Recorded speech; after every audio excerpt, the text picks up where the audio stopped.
Hey guys, it is the Raw wrap-up. Mike Sorg. It is the WrestlingMayhemShow.com, and yeah, sometimes you just got to be hanging with the My Pet Monster with the iPhone headset and not get down in the studio, because that's where we're at with Raw tonight. It's the lead-in for the Royal Rumble. I'm there in the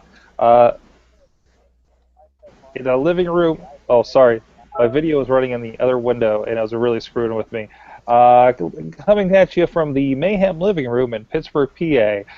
With me on the line from Poughkeepsie in New York is our man of the madness, Mad Mike, joining us.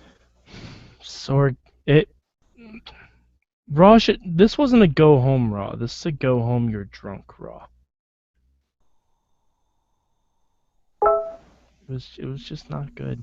Really? Okay, I'm with that.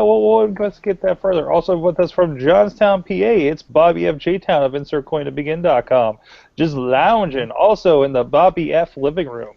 Yeah. Yeah, Raw was that.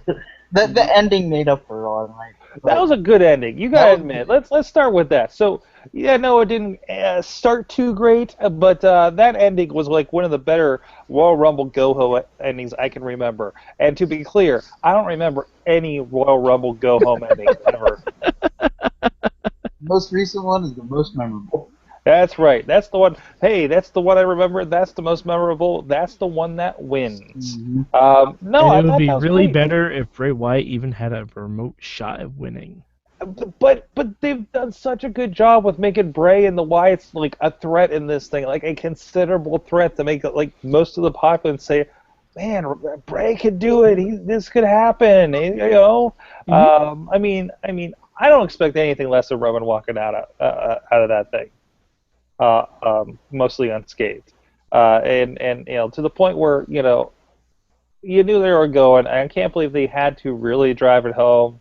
Like it was just like when they were kept pulling out the balls for Roman, and they really had to drive that home. In case you missed it the first and second time, it's like, hey, we're really screwing over Roman here. But that's kind of how they've been playing it, and of course, they're trying to do the Stone Cold thing again. They are. They're trying to, but it's kind of just sad almost. But they couldn't even open the damn ball. Yeah, he couldn't even get... Like, it would have been funnier if there was only one ball in there that actually opened. Yeah. Like, that's a funnier joke. True. That's a funnier joke. I give them respect for bringing up the McMahon Millens. They had to do something. Yeah.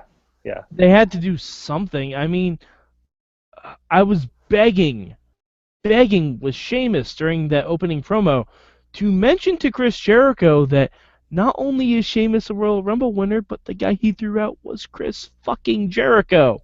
And it took until an hour and a half later when Stephanie just casually mentioned it. Yeah, and these are little nuggets buried in a 3-hour show, and I just can't imagine who they think is paying attention to all this stuff. It's Jericho bailed as soon as things got physical in that last segment. Yeah, has he had a real match yet? No, he hasn't. It seems a little strange to me. I don't know if something's going on with him. He's just going to be a come in and dump out kind of guy. Is he like the latest guy they called that says, well, let's give Jericho a few weeks? That's got to help with ratings. And I got to say, I am a long-standing Jerichoholic, but I think after this week's and last week's performance, I'm turning in my chip for Jerichoholism. Mm-hmm. Yeah. He's still my favorite wrestler of all time, man. He is. Oh, no. Historically, yes, he is my favorite. Yeah, just right now historically. But, yeah, I mean, it's kind of like how, remember when like Kevin Nash came back and he was up against CM Punk, and you're like, wow, his promo hasn't aged well to keep up with CM Punk, right? Yet that was the thing that was revolutionary in 1996, 1995, right? I mean, Jericho's kind of like, wow, that's what we really loved in 1999, and it's not holding up.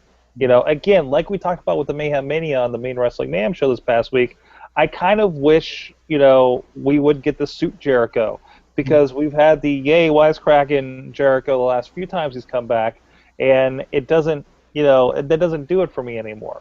And I mean, I love seeing him. Now, he was at the house show over the summer, I really loved that, and I thought it was a good match, a good house show match. I think it was him and Luke Harper, perhaps. That was fine. But the stuff we've had lately on Raw is like, could this be Jericho's worst run ever? Maybe. It's pretty close. To go with what you were saying about suit wearing Jericho, Corey Graves tweeted tonight that Jericho buys 3-piece suits. He only wears the one piece at a time. Well, there's that as well. But other than that, I think it was cool to see Brock mixing it up with different people at the end, be it the Wyatts and stuff. So like Brock is kind of settled into main roster-ish stuff. At least going into the Royal Rumble, and I like the idea it's something different. He's in the Royal Rumble. I mean, I think you've got several camps of people as you know. I think they've set up very nicely for the general populace watching the Royal Rumble of, wow, Roman's number one, but he's got to make it because he's Roman, right? And then you got the Wyatts look like a threat, and then you have the League of Nations factor. Somebody's a Sheamus fan out there, I'm sure, and of course Brock Lesnar just being badass Brock Lesnar, and as I said, and unfortunately my feed was skipping when I was watching it. But I was like, if Paul Heyman can't make Jericho entertaining, then that's it for me and Jericho. Sorg, the New Day couldn't. The New Day couldn't either. Yeah. Yeah. See, the thing is with Jericho, like you wanted Suit Jericho back. The reason he developed that gimmick was because he knew he was going to have a run. Right. He knows this is temporary, so he didn't even put in thought or time, and is just trying to coast on nostalgia the entire time. No, and I don't think it's not working. I think he's like show up and put over the Rumble. I think that's his only agenda. Oh no, he's gonna be a Mania. You think he's going all the way to Mania? He's getting that Mania paycheck. Yeah, it's supposed to be. Yeah, okay. Okay. They said the pay-per-view after Mania too. Jericho versus Rock. Let's do it. Right? You know what? If Rock's gonna wrestle, I'd be okay with that. Or like Jericho and Roman versus Jericho and Rock versus Jericho and Triple H versus Rock and Roman or something like that. Like Roman's the one that eliminates him from the Rumble. True. So, anything else you think about that last segment / the kind of Roman Reigns Brock Lesnar threads all night? Bray Wyatt versus Brock Lesnar is a match I would like to see for WrestleMania. That would be fun. That would be a lot of fun. It's more than it always had this too, because like what was it, Brock versus Punk? Punk seems like a tiny guy. It's a little hard to work that. Versus Bray, while Bray's not like an opposing figure, he has an opposing faction. Yeah. So either way, it's Wyatt versus Brock, right? Yeah. We also thought it was like I know that when Heyman was talking, it was very odd that Paul Heyman didn't mention Kevin Owens in his promo. Like Kevin Owens versus Brock Lesnar. Why? Why do you say that? Because he mentioned everyone else under the sun. He did. That was good. That was cool. I really like that. I really like. This is him taking on Del Rio. It's him taking on this person. He's also mentioning people that Brock has wrestled at house shows. Yeah, I thought that's what he was doing at first. It was like, I can watch all those other things, like him in Tokyo with Kofi and stuff like that. And I was like, wait a minute, no, those are wait, what is he? Oh, okay. No, I thought that was really good, and that was really good. Like, hey, Paul Heyman could sell a fucking event, Mm-hmm. And I thought he did really good for that. I think the Brock fans that haven't seen much out of him got sold on, or at least got sold on signing up for the free subscription for this Royal Rumble. All right, let's Royal Rumble. New Day. Again, can I turn in them as the candidate for the most entertaining thing all night on Raw once again? I'm going a different way. Oh no. Okay, what are your thoughts on a New Day, and then I want to go to what you thought was the entertaining. Oh no, the segment of Francesco was absolutely fine. It was fun. Francesco the Trombone. Oh. And I enjoyed that a lot, but I didn't think it was the most entertaining thing of the night. Okay. But I thought it was good, and I thought even the match that Big E had with whichever Uso, the trombone-hating Uso, I can't believe there's such trombone bigotry happening on Martin Luther King Day. They're a trombonist. Yeah. Well, no, that doesn't entirely. No. Okay. Anyways. No, they're a trombonist. I'll go with that. But no, I thought that was one of the better things. But what do you think is the most entertaining then? Becky Lynch. Mm-hmm. Becky Lynch had a fantastic promo. She did. And the best visual I've seen on Raw in months was Ric Flair getting irate and accepting the match for Charlotte, when right behind him, his shoulder, you can see Charlotte like, "Dad, what are you doing?" Like, it was perfect. That was good. That was good TV. That was honestly, it was good TV. Good, and I know once, like, first thing I'm thinking is like, once again we talked ourselves into a title match and tricked the bad guys. You know, like kind of the Roman Reigns and the cop stuff from a few weeks ago. But it worked so well here. I mean, and it was, you know, getting Ric Flair riled up and her feeding into that. And feeding into the exact thing that's led to all the problems, which is Ric Flair and Charlotte's ego, right? Could this be the best built women's match in a while? I don't know. I thought Charlotte and Paige was okay too. Yeah. Oh yeah. Certainly. Everything post Nikki, I think, has been fine. Yeah. Like, although I kind of wish I was seeing Becky versus Ric Flair as opposed to Becky versus Charlotte, but that's just because I think that would be hilarious. It would be. I think Ric Flair would. I think, like, if we did Charlotte and Rick versus Paige and Becky, I wouldn't be mad about it. I wouldn't be mad at all. Rick would put those two ladies over like everything. Oh yeah. Oh, absolutely. He would look good. They would look good. We would feel good, and somehow he'd win the Royal Rumble and get the belt again. And with a tear in his eye. With a tear in his eye. I watched that promo today. My God. No, it's absolutely amazing. There's like a trifecta of promos everybody should watch on a regular basis. Tear in his eye with Ric Flair at the '92 Royal Rumble. Hard Times, Dusty Rhodes, and what's the Beat Goes On with Macho Man. Like, they're just all-time 3 favorite promos. Just it packs your life, you know, and Hard Times. And you know what? I'm a little nervous. I would throw in the first Hogan heel promo. Apple pie strap. Ooh, okay. I would. The first time, like, there were a few flubs in there, but it's still one of those, like, because I can't think of another classic. You're talking about the at the Bash in the Beach. Like, yes. These fans can stick it, brother. Look at all the crap in this ring. Yeah, that's what you're looking for. That's our homework assignment to you guys out there. I'm writing these down while I'm thinking of them. Bobby, any thoughts on the Divas at this point? I really enjoyed that segment. Thought it was great. Good build for the match. Hopefully, I'm hoping Becky can take it. I really like Becky. I think she's I want to hear her say shenanigans over and over and over again. Well, yeah, okay, so I understand that Sasha's out with a knee injury until February. So basically, in my mind, for this match is, who do I want to take on Sasha for the belt? You want Charlotte. Or ideally a triple threat. I think what we'll end up is, my hope is that what we end up with these 3 girls, triple threat, WrestleMania, give them 15 minutes. Or you can add Bayley. Excuse me. Excuse me. Oh, I'd love Bayley to be there, but I can't see Bayley coming up before WrestleMania. I don't want Bayley on the main roster. No, because look what they've done with Tyler Breeze.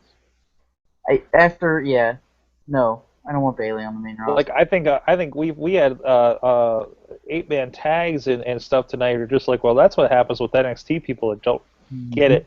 Yeah. You know? We were saying that Neville, Tyler Breeze, and the Ascension should form team failed NXT pushes. Thank you. Even Neville would look better off than the other 2.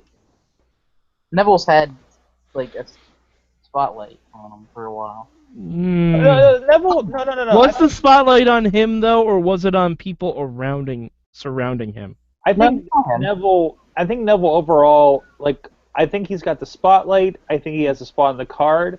He's still being pushed to a mid-card status.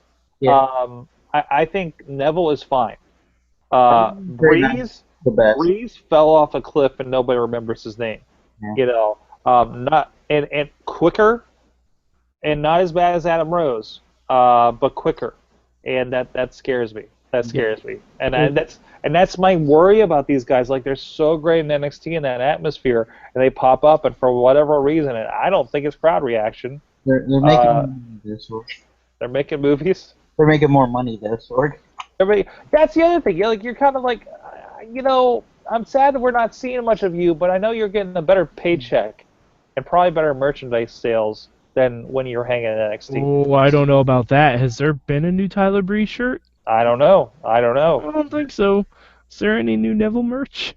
Yeah, I don't. It just, that thing that we said about the Divas, we're now seeing with the rest of the wrestlers coming up. You're like, man, you had killer matches and tore the house down just to pop up and get stuck in an 8-man tag. I mean, that just blows my mind. That was the saddest 8-man tag.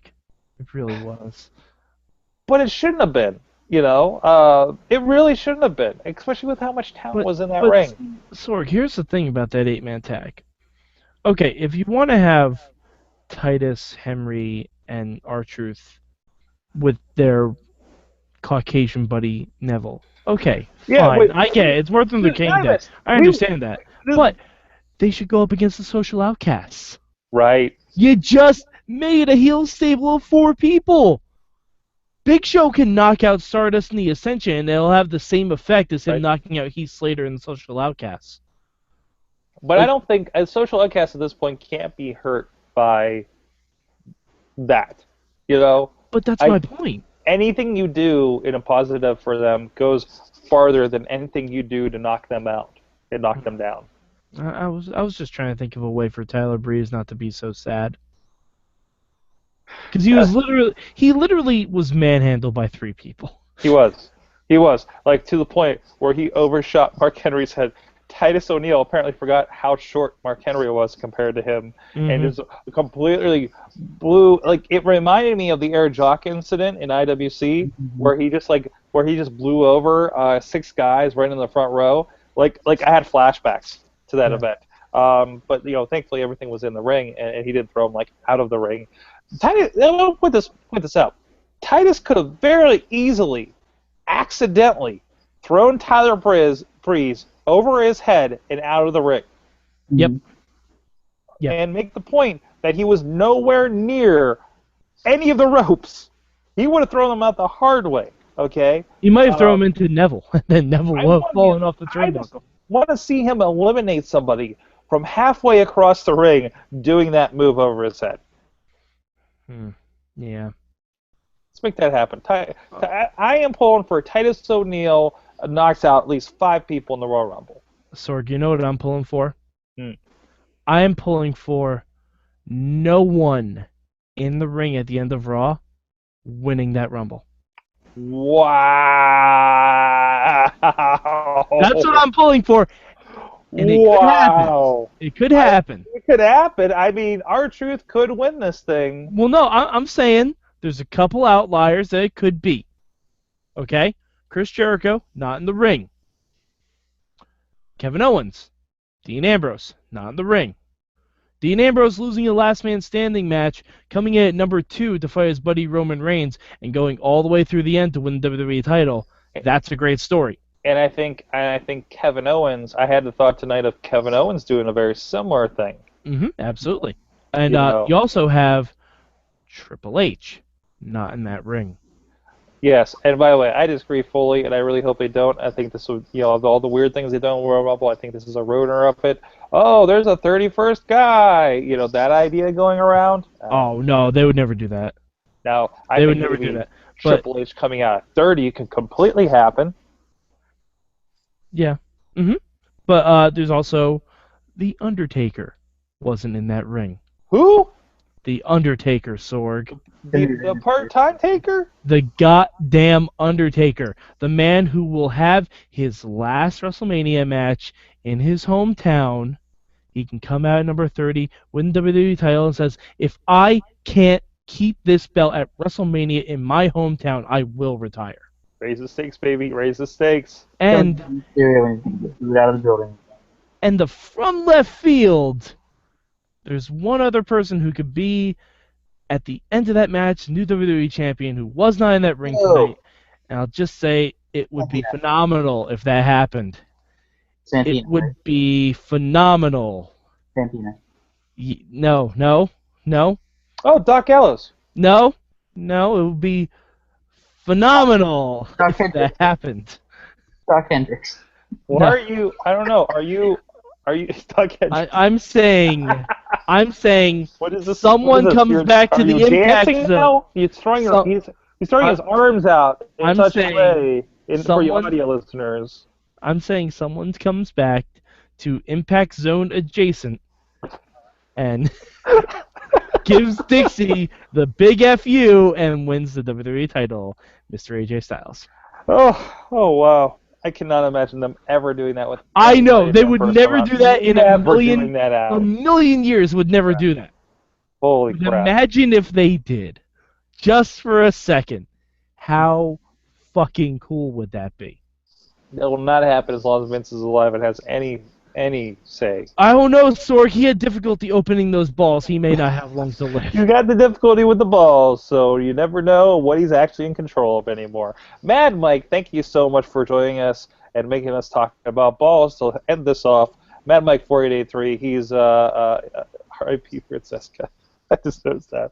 On the Twitters. That's rest in pieces. That's right. Yeah. That's right. And of course, he's a big part of the Midweek War and a whole bunch of other stuff. And also, Bobbyfjtown of InsertCoinToBegin.com. And also, he's all around the Mayhem Network. How you doing, sir? Good. Good.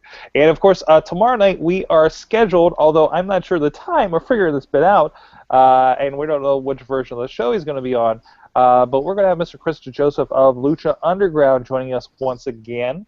So hopefully get a little preview and we'll see what answers and clues we can pry out of them for season 2 of Lucha Underground that's premiering here in just over a week, and we should have some other fun stuff as well. Check out last week's episode of the Wrestling Mayhem Show. We had Justin LaBar of WrestleZone.com, the Pittsburgh Tribune Review, and Chair Shot Reality. He's all over the place, as well as our new friends from another wrestling podcast who have some great interviews with a bunch of people, including Mickey James.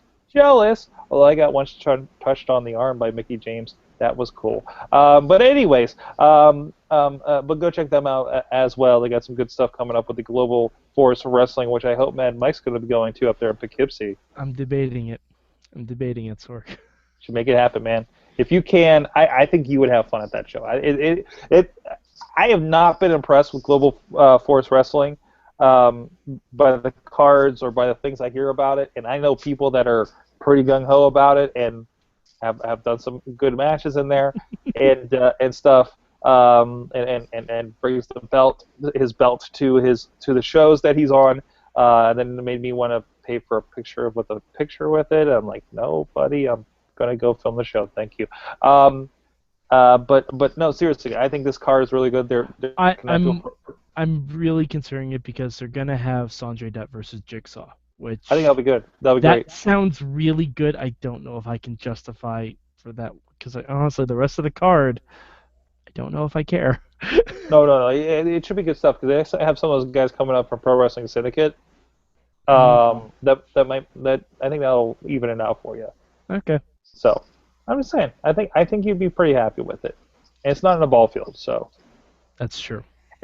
Thank you so much, guys. Check out the WrestlingMayhemShow.com. Follow us at Twitter at Mayhem Show, and we'll see you guys next time.